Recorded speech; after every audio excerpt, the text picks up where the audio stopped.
Hey, what is up, everybody? This is Stevie Breach coming to you here today. I'm out on my lunchtime walk.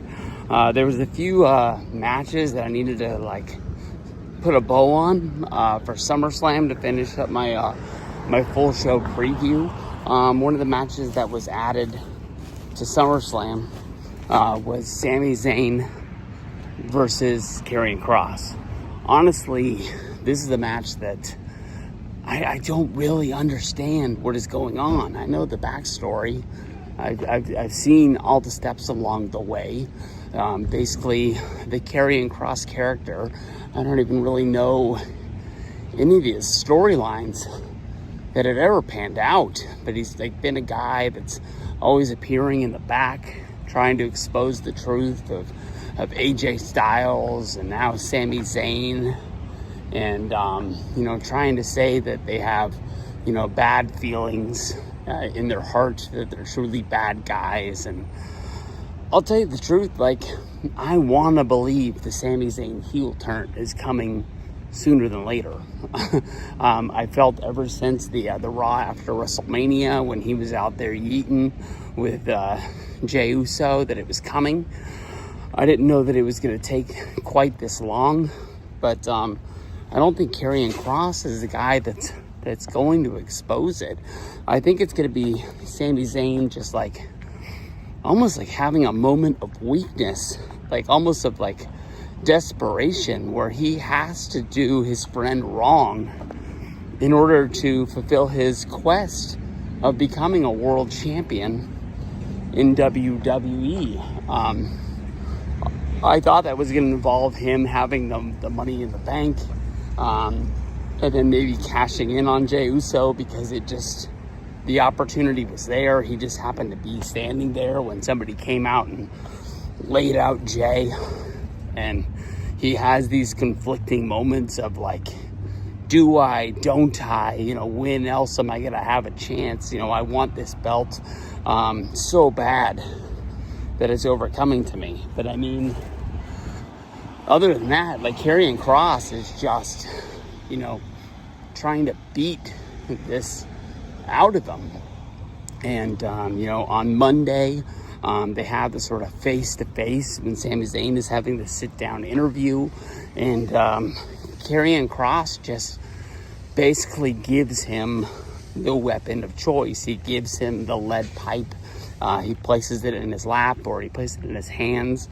I can't quite remember. So Sami Zayn finishes the interview with the weapon there. Now, does the weapon come into play at SummerSlam? I would guess so. I think that's going to be the main focal point of this. Karrion Kross, it hasn't been announced. I know that when he had his big promo after WrestleMania and that documentary came out about his week, I thought that Karrion Kross was a really cool dude. I'm not going to tell you that I was a huge fan of his or anything like that. I mean, when his t-shirt was announced and rolled out, I didn't buy one, so I'm not going to say that I've been with him since day one, but I think he is a cool dude, and I bought his book when it went up for sale. I'm sure that once the book gets rolled out sooner than later, I'll get my copy. And I don't really even know it's about his wrestling career. I think it's more about his life. But he seemed like somebody that I wanted to get to know more about. When he was in WWE, when he had the Final Testament, I thought that group was just badass. I didn't understand how those guys lost. All three of those guys were freaking huge. They had one of the best managers in the history of the game. And Scarlett is one of the baddest chicks in WWE. I remember, seeing her wrestle when she was in TNA. I remember seeing her wrestle on the Indies. And the fact that WWE doesn't even use her, it doesn't make a lot of sense. But then up until this point, they weren't even using Karrion Kross. Now, Kross having a match on SummerSlam, you would think that dude's getting re-signed. I mean, why else would they give him this much exposure, putting him on there. But I don't really know what the next steps are. If I was in charge, the way I think it's going to play out, I think that Sami Zayn is going to win at SummerSlam. God's honest truth, but I still think that they're playing out this storyline, and Zayn's not going to have to say that, he's a bad dude and he wants to turn heel, or whatever the words are that he has to say at the end. But Zayn's saying that he'll do whatever, Karrion wants him to do if he beats him. I think the shock is going to be Sami's actual heel turn, or it's going to be in a moment when you don't know what's happening until it's happening. But like, you can see, we're going to have warning to yell at the TV, like, no, Sami, don't do it. And he's going to do it. But I don't think that they're going to, like, you're not going to see it basically until it happens. It's going to be a moment of like shock and awe is what I think it's going to be. So SummerSlam, Sami Zayn, Karrion Kross. I got Sami getting the win here. But in the long run, I think we're going to see Karrion Kross proving that he was right, that Sami is a bad dude. Going to Women's Championship for the SmackDown side. We've got Tiffany going against Jade. Jade, again, of course, she won the SummerSlam title shot by winning the Queen of the Ring at Night of Champions. Who did she defeat in the final? I can't remember who she beat in the final on the pay-per-view. Maybe it was Naomi, but I'm not 100% sure. But that's a little bit of a weird match, honestly, in my mind. You're almost going babyface versus babyface. I know that when Tiffany was in NXT, even on the main roster before, coming out of Nia Jax's shadow, she was a heel. But you go babyface for a major championship. I don't know. I think we're going to see the coronation of Jade. I think Jade's going to come out on top in this one. I honestly, the more I watch Jade and more I pay attention to her in WWE, if she was heel, especially if they found some way. I know many women's wrestlers don't have, mouthpiece wrestlers, be their managers or anything like that. But if Jade had somebody that could be her mouthpiece and talk for her, I think it would make that character honestly so much bigger, so much better that, she didn't have to do the talking for herself. I just think that Jade's going to be Tiffany. I don't got no ifs, ands, and buts about it, but that's definitely a bet that I would make. It's taken a little bit longer for her to be the main chick in WWE since coming over from AEW. But I think it's time. I think that's what they're going to be doing with her. Hey, what is up, everybody? This is Stevie Breach coming to you here today. Strange was thinking about the tag team championship match that's going to be going down at SummerSlam for the women's belts. We've got Roxanne Perez, Raquel Rodriguez coming in from the Judgment Day as your tag team champions. They're going to be going up against Charlotte and Alexa Bliss. Charlotte and Alexa, both former WWE champions. You would think that they're just kind of like finding a spot for them on the main card. I don't want to say that like Charlotte is like starting to slip and fall down a little bit, because Charlotte's always been one of my favorite girls in the women's division of WWE. But she really has done just about everything.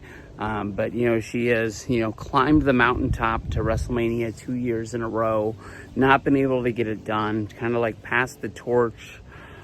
She did it at 39 to Rhea Ripley. She did it at 41 to Tiffany Stratton. It looks like Tiffany is going to be doing the honors to Jade to ascend her to the mountaintop that we all thought she was going to be at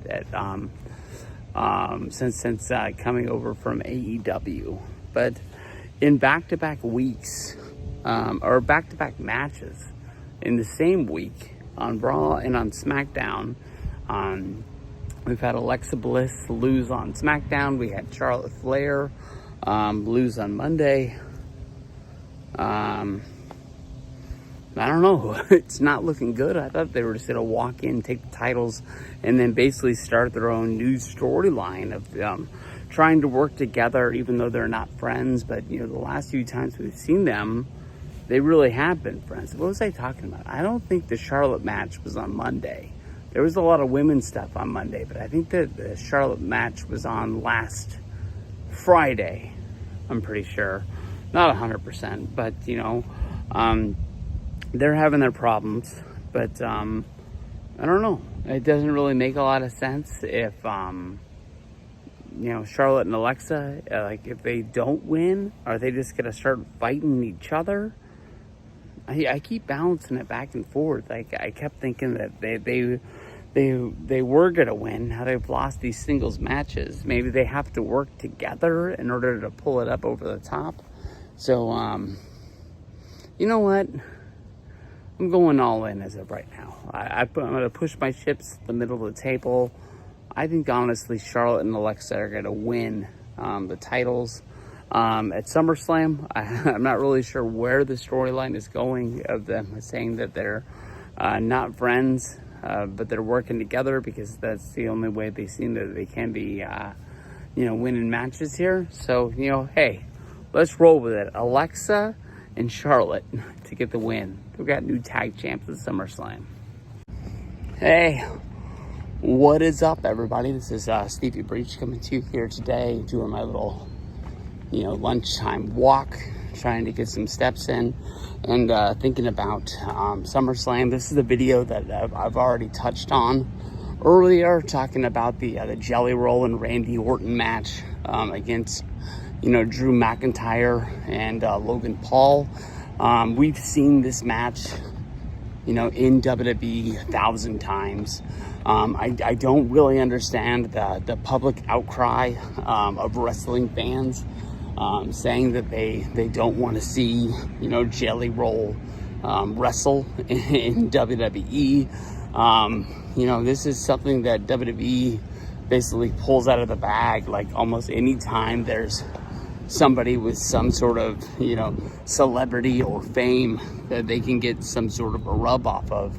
And this is just one match on a 2-night SummerSlam. It's going to be what it's going to be. I think they're going to create a big moment, and it's going to be something that they play out like in, you know, video clips, you know, from here and there. But I don't think it's really going to affect what SummerSlam is. It's just one match. It is what it is. And I think they're going to go out of their way to create a moment where Jelly Roll looks great. I mean, he's done all the right things. You can really tell that he's there for the right reasons. And not like they went out and got somebody from the Jersey Shore. I don't really do reality television, but, you know, like when TNA was bringing in those people, you could clearly tell that they were just there for the easy payday to cash in, because the Dixie Carter was calling and asking them to be there, and they can ask for the world, and they got it. But, you know, like when Snooki showed up WrestleMania 27 in Atlanta, when she made her entrance, she was easily heavily booed. But when she went in the ring, did the minimal amount she had to do, didn't mess up, when she got the win, everybody loved her. And she got this huge emotion on the way out. And I don't understand why Snooki's not been put into the WWE Hall of Fame. But the things that have popped up in this last week is Drew McIntyre put a video up on Twitter basically saying that he was locked out of returning to America. He left the country to go to one of his friend's wedding, and the guard said he knew who he was, knew he lived in America, knew what he did, but wasn't going to let him come back. Now, I don't know if this is to explain an absence. It seems like Drew McIntyre has had a lot of weddings in his life recently, you know, going to the Jinder Mahal wedding, and now he's at this one. But in the video, he's making it seem like he doesn't think he's going to be at SummerSlam. WWE, they didn't talk about this on Raw. I'm guessing they're either giving it time, or Drew McIntyre is just working his online Twitter magic to work the wrestling fans into this big, huge thing of, who is going to replace Drew. I think Raw would have at least hinted at it if it was real, but they left it out there. So I think Drew's gonna be there. I don't see anything that would keep them from returning. It's not like somebody like Drew McIntyre is going to get behind on like some sort of paperwork or something like that that's going to keep him out of the country. I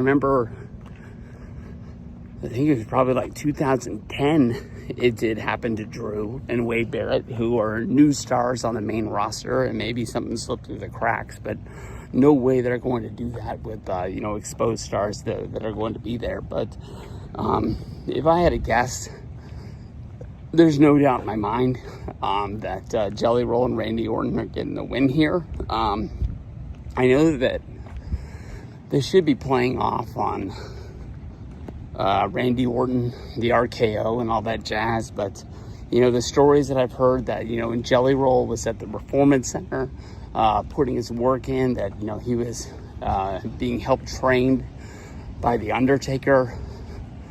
I keep thinking to myself, like, I wouldn't be surprised if The Undertaker shows up and helps Jelly Roll. Like, we see some sort of, like, choke slam on Logan Paul or Drew McIntyre. And I think that would be one hell of a moment that gives Jelly Roll one hell of a win there. I don't know. I think people are making a big, huge deal over, a celebrity wrestling match. We've seen it at SummerSlams. We've seen it at WrestleManias years over and over and over. It just happens that this one, I think the dude really cares about wrestling, and I think the dude really wants to be there. So, I'm all for it. I think it's going to be one hell of a night that's going to add to it. It's not like it's, the main event and this guy's going to leave WWE champion, after beating John Cena. It's going to pin Logan Paul. And I think it's going to make Logan Paul a bigger star in the long run. Honestly, I think that's why he's done these two, matches. The one with Money in the Bank with John Cena and Cody Rhodes. And now he's doing this one with Jelly Roll. I think it is a big deal. I think it's going to be cool. So we'll see what's going down with that. But, Jelly Roll to get the win with Randy Orton at SummerSlam 2025. Let's roll out. The big decision, if they're going to do Roman J. Uso versus Braun Breaker and Bronson Reed as a singles match or a tag match, I really think that they could do it as a tag match and it could be just as big. The interaction between Roman and CM Punk on Monday Night Raw was awesome. I just didn't understand if, the match was going on and Jey Uso came out to fight off Bronson Reed to help out CM Punk. And then Roman Reigns came to help Jey Uso because he had just gotten, speared by Braun Breaker and decided that was enough. Where was Roman Reigns when Bronson Reed cheated and got Jey Uso eliminated? Why didn't he come down at that point to beat up Bronson Reed and Braun Breaker? Was it because the Jey Uso, he couldn't get down there fast enough and Uso had already been eliminated and didn't want to help CM Punk, that he was going to have to do it on his own? Or did Roman just not want to see Jey Uso get beat up for no reason and he came running down there? Because CM Punk, you could see it on his face. He was like, are you going to help me up after he helped out Jey Uso? And, he put his hand out, basically like, pick me up. And then he just put his hands out like, what the hell are we doing here? It didn't really make any sense.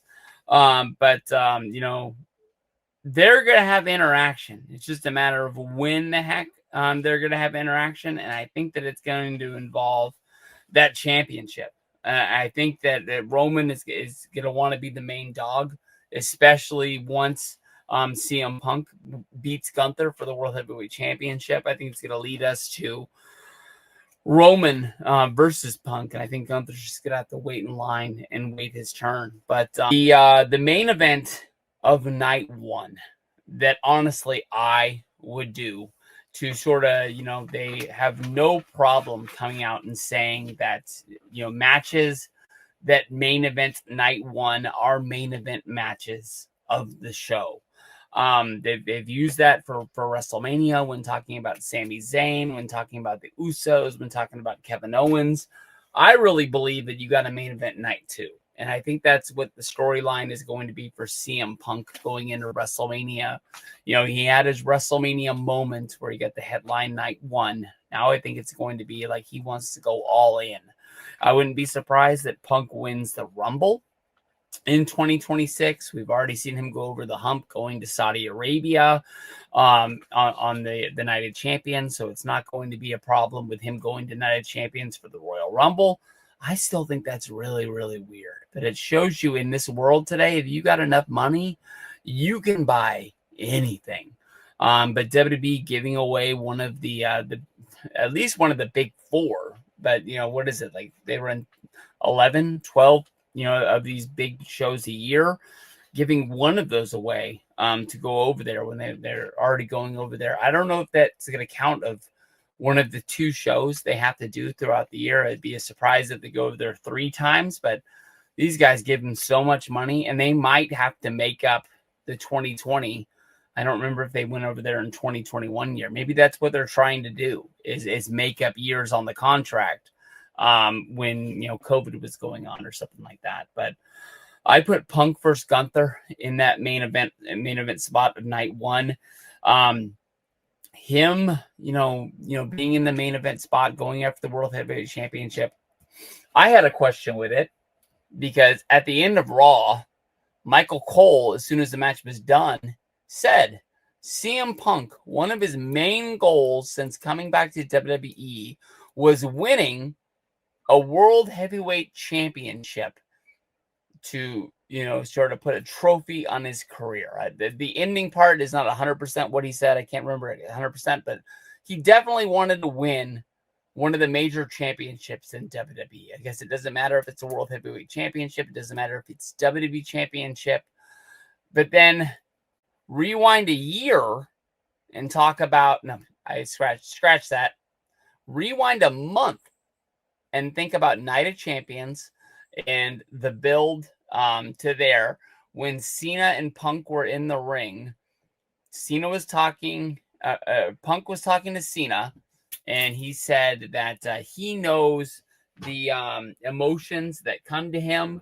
Holding the WWE Championship, it changes you into a different person. It happened to him in 2011 to 2012, where he basically started his reign as a babyface and it ended up turning heel. And it was just that power and that greed and everything that comes with it. And that's why he doesn't want to be WWE champion, but he will fight Cena for that championship if it means that Cena is not going to be champion anymore. So he basically came out and he said that he didn't want to be champion, but Cole's saying he does. So does he or doesn't want any to be the champion? I think that's going to be it. But I don't think there's any doubt in my mind other than, a CM Punk going to Triple H and basically saying like, hey, I love being here. I love being on the roster. I love helping out all these guys. It's fun going out there and wrestling. Unless he comes to him and says, I don't want to be champion. I just don't want that kind of responsibility. I don't want to be carrying the ball. There's too many, stars in that locker room that could use it, that need it. I think Punk's winning this match. I mean, if I opened up like a wrestling casino where you could come in like a sports book and bet on wrestling, Punk would be my heavy favorite in this. Now, the storyline is really going to be that CM Punk is the aging superstar. He's been in the game and Gunther's just going to beat him down. He's going to lean on him, put the choke on him, and this, that, and the other. And how is Punk going to overcome that? The biggest bully that there is on the yard. But I'm not sure how he does that as of right now. But I got Punk winning that match. Hey, what is up, everybody? This is Stevie Breach coming to you here today. Today's Friday. I'm home from work. I just got back from Costco. I think everybody has pretty much seen the reports out there on Seth Rollins. Dave Meltzer came out and basically gave an update on what he said after Saturday night's main event.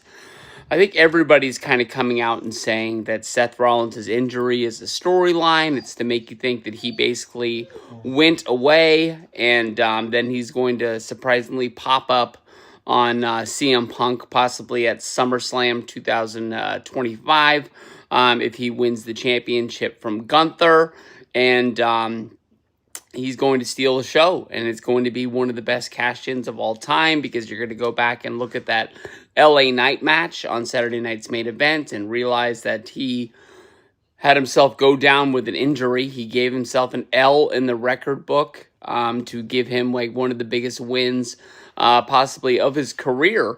I talked about this. I think I wouldn't have been able to talk about it on my Saturday night's main event review, but I think I talked about it on my Monday Night Raw review, how I was listening to the Review Away podcast from Post Wrestling, and John Pollock, out of the middle of nowhere, just kind of said that he knew the finish of the Seth Rollins match 2 days before it aired on Saturday night's main event. And that was a live event. Kind of says that if Rollins was going to go down with an injury, it was a planned injury, and it was going to be a storyline. Everything happened exactly the way that his source told him it was going to happen. I thought it was weird that, John Pollock, who I think he's an awesome podcaster. I've listened to him, honestly, for a really long time. In this last year, leading up to WrestleMania, I've really gotten into his shows more than I have in the last few years, but I make sure I go out of my way for the Monday Night Raw reviews and the pay-per-view reviews. I'm always listening to him and Wei Ting, and he's not really a guy that comes out and breaks news stories. He'll kind of talk about news stories, but he's not the guy like leading the charge. So I thought it was funny that he was the only person kind of reporting that the Rollins thing sounded funny. I texted my buddy Mike. Today, I apologized to Mike that I kind of sent him like a huge spoiler. I know that CM Punk is one of the guys that really keeps him involved in wrestling as of right now, and Seth Rollins is one of his favorites, and to kill like such a big moment for him, I honestly think that sucks. With that out of the fog, I think that the CM Punk versus Gunther match at SummerSlam, honestly, seems like it could be really, really good. You can see how, Seth Rollins stirred the pot a little bit a few weeks ago when he showed up on Monday Night Raw, and he came down to Gunther and basically put him on watch, that he's not just looking at John Cena and Cody Rhodes. He could come down and cash in on Gunther at any time. He didn't feel like Gunther was paying attention to him. And at that time, I was kind of wondering, like, where is CM Punk? Seth Rollins showed up. He stopped CM Punk from beating Cody Rhodes John Cena at Night of Champions. You think that this guy'd come running down and start like bashing his face in. Punk had said on the lead up that he really didn't want to be champion because he knows how being champion changed his mindset in the past, and it kind of warps your brain and it kind of turns you into a different person. So I know he's upset that he didn't win it, but maybe he was at a point in his career where he was all right of it. But the second I kind of passed that through my mind, Punk came running down, attacking Rollins, and I thought it was hilarious that Gunther just kind of like backed into the corner. He almost pretty much put his hands up, and he was like, "Hey, this ain't my fight. I'll let these guys fight all day long. I'm not involved in this." Gunther is a pretty smart dude. If you think how he kind of like disappeared after WrestleMania 41 when he lost to Jey Uso. He didn't really start any beef. He didn't get any matches. So that way, once he got his rematch, he'd be good to go, and he'd be like fresh as a daisy. Unlike Jey, who he was warning, kept running out basically in every match on Monday Night Raw, getting involved with every storyline, fighting fights that weren't his fight. He just basically just kind of put his hands up and said it is what it is. And when Rollins was able to run away, Punk ran over to Gunther in the corner and just basically was like, "Hey, you stay out of your business and I'll stay out of mine." And who knows the foreshadowing. 2 weeks later, Punk and Gunther are going to be going at it for the championship after Punk won the gauntlet match on Monday Night Raw. So I am pumped for this one. If WWE doesn't get scared with the amount of people tweeting about it as of right now, I feel bad to my buddy Mike that I just straight up tweeted it to him, like saying it in the videos. Like if you're listening to Stevie Breach in 2025, this is not 2010, 2011. You're pretty much in the know. You're on Reddit, you're on Twitter, you're listening to Meltzer, you're listening to just about everybody out there who has a podcast because you love the world and you love the stories of professional wrestling. But we got till that. I'm guessing that Punk and Gunther is going to be the main event of night 1 on August 2nd. So we got 2 weeks until we get there. It's enough time for WWE to kind of like change on the fly. We're going to see the way they do it. WWE Unreal is going to be coming up, honestly, sooner than later. I'm really looking forward to that night when those honestly kind of debut. I'm kind of waiting to get home from work on Tuesday, and I'm hoping that that's going to be like, I don't know if it's a documentary. It kind of makes it seem like it's going to be like shows in an episode. You can really see they filmed stuff at the Royal Rumble. They filmed stuff at Elimination Chamber. They definitely filmed stuff at WrestleMania. So I don't know if they're showing that like 3-month window of January until like March, April this year, and maybe it'll end at WrestleMania. I'm not really sure what we're looking forward to, but the trailer that they dropped the other day made it seem even crazier than it is now. And we've seen, Triple H talking to The Rock about what was going to happen, when he slit his throat in Elimination Chamber. So at least we know that The Rock is not off limits for this deal. So there's a lot of stuff coming up. And I just remembered that I got to start playing NCAA football today. So I'm going to eat my lunch. I'm going to eat my pizza, upload the video, play game 2 in the year of Stevie Breach coaching Tennessee. See if we can bring the Natty back home. I'll tell you the truth. I play on freshman mode. Last year it took me a couple of seasons before I bumped it up, but it does seem that this year's game is a lot harder than last year's game right out of the box. Hey, what is up, everybody? This is Stevie Breach coming to you here today as I'm driving home on my way home from work. We had a pretty good day. It was pretty long. It was pretty tedious. We had like an inspector person in there, so we were kind of making sure we didn't make any mistakes, and sometimes that day just drags on and on and on. You're not really doing a whole bunch, but you just have things running through your mind. And to tell you the truth, I was thinking about SummerSlam, and I was thinking about how big a show this is going to be. And I'm really starting to try to put the pieces together. John Pollock is the guy in my world that basically did all the dirty work, and I think he's the guy that kind of busted open the Seth Rollins storyline, with that he really isn't injured, and it's a storyline about him cashing in the Money in the Bank. And I kind of just put all of my eggs into that basket, basically saying that I think that the Seth Rollins storyline is going to be connected to the Gunther versus CM Punk deal, and I was thinking that it was all going to be about Seth Rollins spoiling CM Punk's party. And in my mind, like, if I had to put money on this, tonight I'm going to be going live on the Rock and Knowles channel with Jeremy.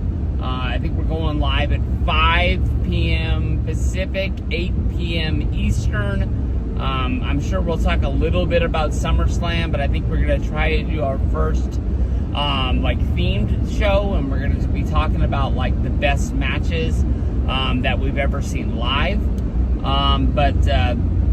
That's going to be fun. Make sure you stop on by or check out his channel and watch the replay whenever you get a chance to see this. But if I had to make my prediction video, I'm pretty sure I would be predicting that CM Punk is going to get the 3 count, is going to come out as WWE champion, and then I think immediately Seth Rollins would cash in on CM Punk. And now I'm really thinking about what happened on Monday Night Raw. Basically, we had Braun Breaker, Bronson Reed, and Paul Heyman all out in the ring. And then basically, Braun Breaker was talking, and Roman Reigns interrupted and made his way down to the ring. As soon as he got his introduction in, Paul Heyman started talking, and Paul just basically threw out the information that Seth Rollins is injured, and Seth Rollins is going to be out for a very, very long time. And basically asked if he wanted to reunite the band. He was saying that they had leadership opportunities where if Roman would come over and be with Paul Heyman yet once again, he would have the muscle of Bronson Reed and the muscle of Braun Breaker. I thought it was funny that in storyline, we've got the bloodline kind of scattered everywhere. We've got Solo Sikoa going up against Jacob Fatu. We've got, the Usos who have turned babyface. Jay's one of the biggest stars in WWE as of right now. We've got guys on both sides of the spectrum. And, Roman Reigns put it out into the universe that he was thanking Jay Uso. And then he thanked Solo Sikoa. And I was kind of like, oh, didn't see that one coming. They're still family. They're, as Roman put it, they're still, God's family? He said God's something. And it was kind of like, oh. And maybe in my mind, they were setting the table for down the road, the bloodline to finally come together. And I don't care who they go up against. That would be one of the most dominant factions of all time. Even if they only did it for, a SummerSlam or just a one-time deal. I mean, you put Jey Uso, Roman Reigns, Jimmy Uso, you put Solo Sikoa, Jacob Fatu. You can put the other guys in there with them. They haven't really done a whole bunch in WWE. But, I mean, you put that together. I mean, that's stronger than the NWO Elite or, that NWO group that, got back together after the finger poke of doom. I don't know who's bigger, better, stronger than that group right there. I mean, you've got just about every singles title covered in WWE with people in that group. Roman turned him down, said that that's not where he wanted to go. He felt that Paul Heyman was a snake, and he's going to steal credit for everything that you do. But,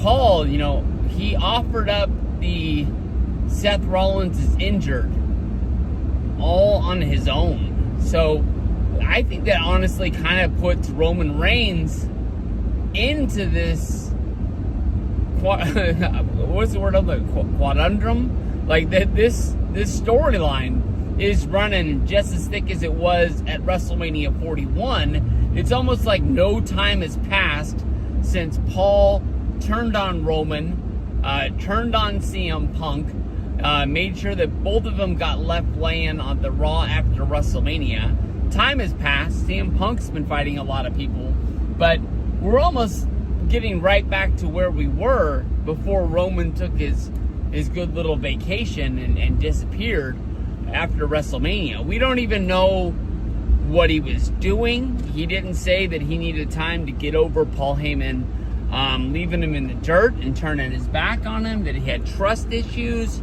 He didn't say that he had an injury, from anything. It just, he was gone and now he's back. It almost really didn't quite make any sense. So if I run with my original storyline where CM Punk beats Gunther, becomes World Heavyweight Champion, Seth Rollins comes out to cash in, what if after he cashes in the briefcase, before there is a 3 count, what if Roman comes down to disrupt Rollins? And even though Rollins' plan was to screw CM Punk, now we're set for the Clash in Paris for, Roman versus Seth, which is kind of weird to me, because when you go and you go to WWE.com and you look at the picture that they use for Roman Reigns' return to WWE, they don't use a picture from him actually returning on Raw. They pick a picture of Roman getting into the ring and Seth Rollins, not like really in the background, but not in the forefront, is in the ring waiting for him to get in the ring. It looks like they're about to have a promo against each other. So why are they using this old picture? Is it they're subliminally trying, whatever. Are they trying to get in our head and make us think of Rollins versus Roman when they really have this in front of us? Seth Rollins, I said it the other day in a video, and I think it's the best way to say it, and I apologize if it's insensitive and it hurts somebody's feelings, but his resurrection on SummerSlam, when he comes back and tries to screw everybody out of the title, I think is going to be great. I think it's going to be awesome if he wins the title, if he doesn't win the title, and his plan is sort of, blown up in his face. I could go either way. So, I think this SummerSlam is going to be awesome, guys. I really, really do. And I think this thing's just rolling out even more. I don't even know what to entitle this video. Maybe it's just Roman Reigns stops Seth Rollins from cashing in at SummerSlam 2025. So we're going to have a good match. It's probably going to be Roman and Jay. And they're going to be in a tag match against Bronson and Braun. I thought that it was going to be... I thought that Gunther and Punk would be the main event of night 1. But why would Roman be at SummerSlam if his match is on night 2? And would they bring Roman back if he's not the main event and he just comes back later in the night? That's the part that doesn't get me. So I'm not 100% there, but I'm pretty damn close to 100%.